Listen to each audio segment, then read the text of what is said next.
Alright, hey y'all.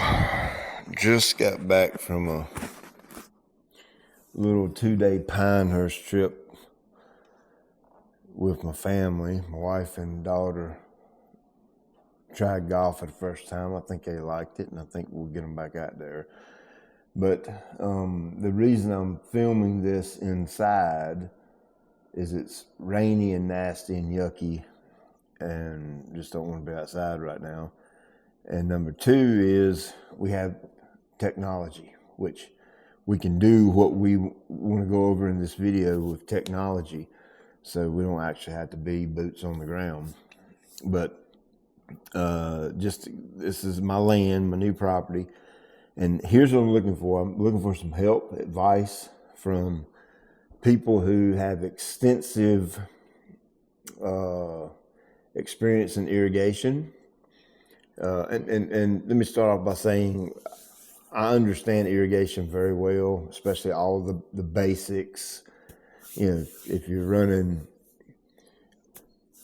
just for conversation's sake, if you're running a head that requires 10 gallons a minute, you can't have 5 gallons a minute of water supplying it. You know what I'm saying? I know the bare bones basics. I've installed 1-2 systems and a couple, here and there for buddies, helping them out. So I get it. I understand bare bones irrigation, but when we're getting into something like this is way above my pay grade. What I know knowledge-wise, of course, I can probably figure it out, but I want to make a video and get your input because somebody out there I'm sure somebody out there knows considerably more about this than I do. So the gist of this is I need someone who, like I said, extensive irrigation experience, mainly in the golf course arena, okay? Meaning the bigger irrigation heads, not like Rainbird 5000s or Hunter I-20s or nothing like that. Now, up around the house where the putting green is and all, I don't think the putting green is going to be so big that I can't use like a typical irrigation head, a Rainbird 5000, Hunter I-20, something like that. I think I'll be able to cover around the house real good, but we're talking specifically about this big field in the back. And of course, I'm going to give you all the details about it, measurements and all that kind of thing that you'll need to know to kind of help me devise a plan. But the reason I'm thinking I want to go with a golf course style irrigation head is, one, I basically have unlimited water. Okay, so I don't think I can starve the head for water. Number two is we haven't even looked at a pump yet, so I have the option to get a pump big enough and strong enough to push golf course irrigation heads. And number three, the main reason is typically a golf course irrigation head is going to cover a larger square footage or a larger area with one head, as opposed to a traditional, Rainbird 5000 head. So that means I can put in less heads out here because this whole entire field is going to be irrigated, and it's a big field. And the less heads I need to put in, the better. And of course, you have to get the volume of water right, which I don't know that you got to get that right because I have pretty much unlimited water because of this creek. I'm going to be pumping out of a creek, and I'm going to show you all that here in a second. You got to get the pressure right, to be able to push the head to make it actually throw out a certain distance to cover that large of an area. So those are kind of the things I need help with right here. So I'm going to switch you over to a screen recording on my Mac, and let me do that right now. Let's see. Record selected portion, record entire screen. Let's record entire screen and record. So I'm recording on the screen now. Here you see an overhead view. Now up here where my cursor is kind of circling with this little red thing, that's the creek, okay? And you go all the way through the woods, and of course I'm going to cut me a path through here. I started working on that the other day. But I'm gonna need to take a chainsaw with me because to get this pretty. It's not gonna be perfectly straight because I'm not cutting down any big trees, but I'll cut down some smaller ones. So it'll probably zigzag in and out here up to the end of the field, and then the water line is going to cut over to the shop, and the shop is going to be right where you see this little rectangle spot of trees. All those trees are coming down, and my shop is going right here, shop, shed, whatever you want to call it. And I'm going to have a water room there. It's going to be like a long lean-to with bays in it, and the first two bays will be concrete floor, closed off garage door, that kind of thing. And then one bay will be like a, all-purpose, I have my grinder for sharpening blades, and a little lift and all to pick mowers up to change blades and stuff like that. And then the room beside that is going to be what I call the water room. I'm planning on putting all of my irrigation valves in that room, every single one of them. Now, before I go too much further, matter of fact, let's do this right quick. Let's go to Google and let's search golf course irrigation head. All right, and then let's go to images right here. And for those of you that don't know, let's click over right here. See right here on the right hand of your screen, this is what a golf course irrigation head looks like. They're a heck of a lot bigger. They can handle more water volume. They throw a lot further. And you can correct me if I am wrong, but I think the majority of golf course irrigation heads, the valve itself is actually in the head. It's like made inside this head. So you would kind of wire up to it. I think, I'm not completely sure. I think most of these style irrigations are what they call two wire, which means there's a hot and cold, a power and a ground, or whatever you want to call it, that goes to each head. And that's the only two wires that go to the head. So the reason I showed you that is when I say mount valves and stuff in my shop, I'm not necessarily talking about the irrigation valve unless that is required. Because like I said, some of these heads, to my knowledge, have the valve already made into the head. You can see that picture right there. Man, look at that thing throwing water. Good gracious alive. It is really pumping it out. And you can see some of these pictures right here at how far they actually throw. Look at that. Look, that's what I want my backyard to look like. When I turn the irrigation on, all these big, humongous heads pumping water. So let's get back over here. Oh, me. Okay, where's my... Well, give me a second. Like I said, I am new to... Here we go. I am new to trying to do this with a screen recording. But you kind of get the gist what I'm looking for now, okay? And when I say over here in the left-hand corner is going to be my water room, I do plan on having like somewhere between a 3,000 gallon and maybe a 5,000 gallon, I would call it like a nurse tank in there. And that nurse tank, the pump down, whatever pump we go with down here in the creek, is going to keep that nurse tank filled up. And then I'm going to have a totally completely separate system pulling off of that nurse tank simply to irrigate the front yard putting green. Because I want that separate, because it's going to need to be on its own pump, because like I said, it's going to have different heads like Rainbird 5000 heads, because I just don't have that much area to cover.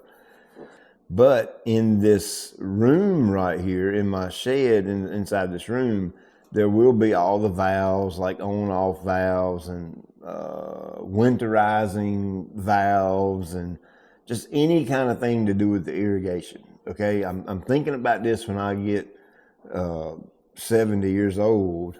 I don't want to go out there digging around in the ground, finding valves and cutoffs and all that. I'm going to intentionally plumb everything so that it meets in this room inside my shop so that I have super, super easy access to it. So here we go. 1,100 to 1,200 feet. That's linear feet from this point right here that at the top of the screen where the creek is at, all the way through the woods and then up to the shop. That's in between 1,100 and 1,200 feet. So keep that in mind when you're giving me ideas for a pump, okay? I do not want a gas pump. I'm just going to throw it out there so nobody even waste your time recommending it. I do not want a gas pump because I don't want to spend the time to get in there and cut it on. Okay, I want an electric pump that I can run a wire all the way to this pump, and I'm going to have the irrigation valve control box that I'm going to be getting is one that will have the capability of when a valve opens up, it automatically kicks power to this pump so that the pump turns on, a split second after the valve opens. So when the valve opens, the pump is powered and starts pushing water through the line. And then I'm also going to have it wired, let me reword that. I want it wired to where if I want to manually just flip a light switch and turn that pump on manually to pump water into my nurse tank, okay? So I need to kind of be able to wire it two different ways. Obviously, the irrigation in the front yard is not going to take nowhere remotely close to as much water as the back field. So I'm just thinking that, hey, I'm out there mowing the grass or whatever, and I run over there, flip the little switch up and start filling the water tank up. And then I can just keep an eye on it while I'm mowing. And when it gets, full or close to full, just cut it off. That kind of thing. It could even get super fancy and put like a float valve in the top of the tank. And that way the float valve is connected to the power of the pump. So when the water level rises in the tank and reaches a certain point, it hits that float valve and automatically cuts the pump off. I'm completely fine with some kind of setup like that too. Anything and everything to make this as easy as possible. So now you know this will help you with pump requirement on what kind of pump you think I should need to push up to 1,200 feet to get it up to my valve location inside my shop here and my storage tank. All right, so you just keep that in your mind. Take a screenshot of this right here if you want to, save it to your phone. That way you'll have it. Let's exit out of this. And let's jump over here to this picture. Nope, wrong one. Let's jump over here to this picture right here. Let's go full screen. So here's the field. Now we're talking about the irrigation heads themselves, okay? So you've got an area that's 350 feet long from front to back. Let's do 350. And then we'll multiply that times the 250 feet wide. And this is ballpark, because you see my cursor right here at the top? I tell you what, let me do it like this. This little corner of the field is going to come over here, and it's going to come down like this right here. And pretty much every tree inside of that block, let's see, it's going to come down like this. Actually, it's going to be a little bit deeper, something like that. Okay, so pretty much everything inside that, the trees are coming out. This area right here, there will probably be no grass because that's going to be a shop. Obviously, the house is going to be sitting somewhere right in here. Swimming pool somewhere right in here. Putting green is going to kind of wrap around, something like that. But I just want to give you a layout of what it's all going to look like. This 350, you know, that might be add another 50 feet. So this may end up being about 400, but the 250 is going to pretty much stay the same. So let's do 400 times 250. That's 100,000 square feet. You divide that by 43. Whoa, that'd be 100. And then you divide that by, well, we can do it accurately.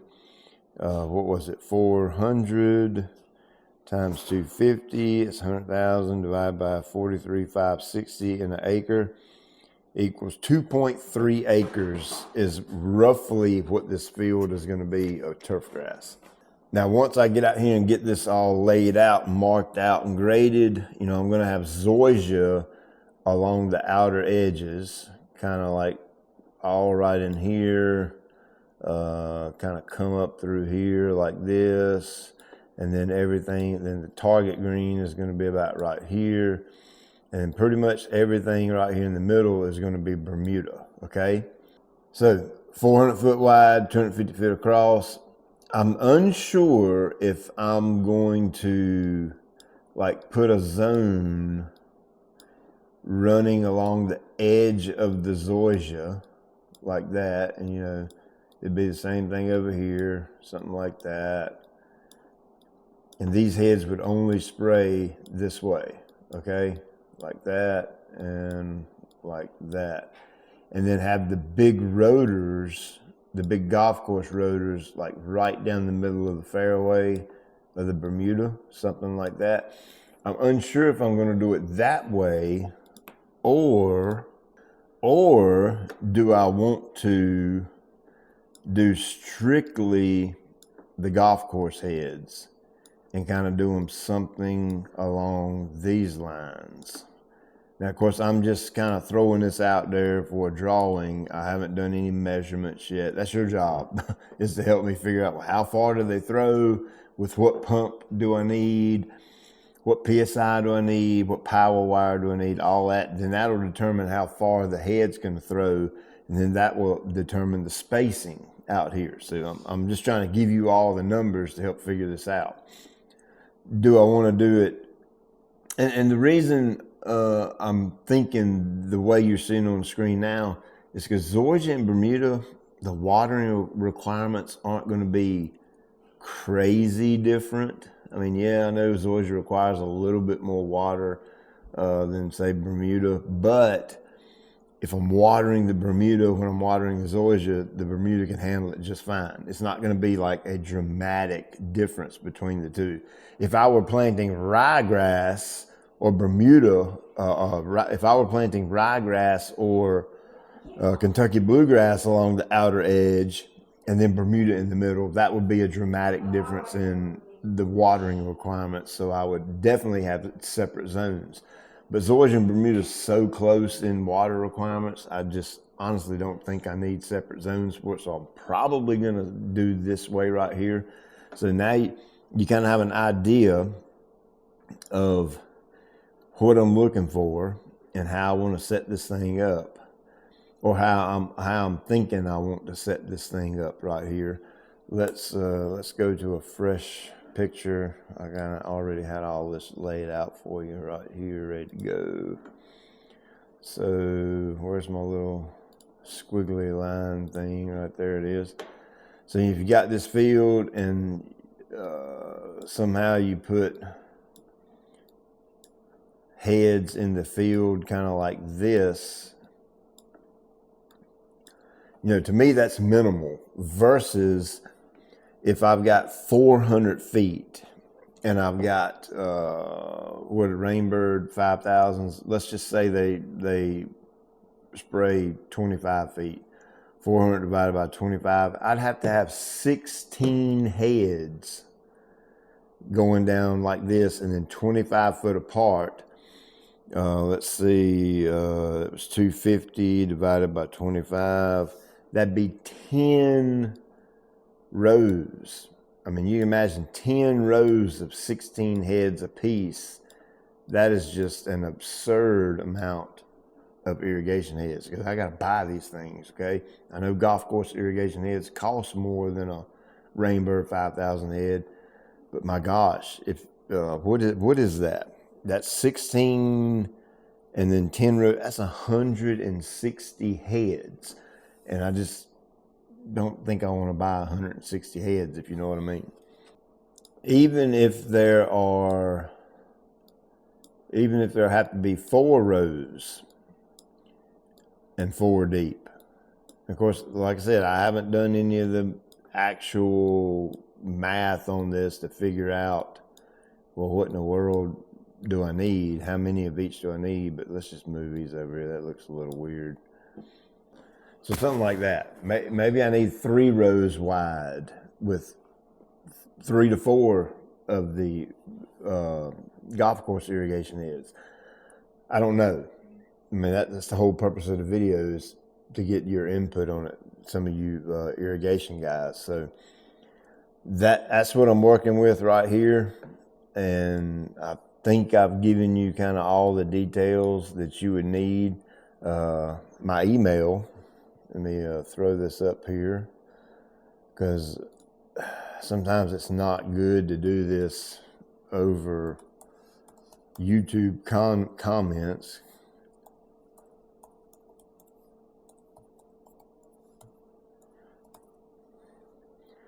There's my email right there. contact@gciturfacademy.com.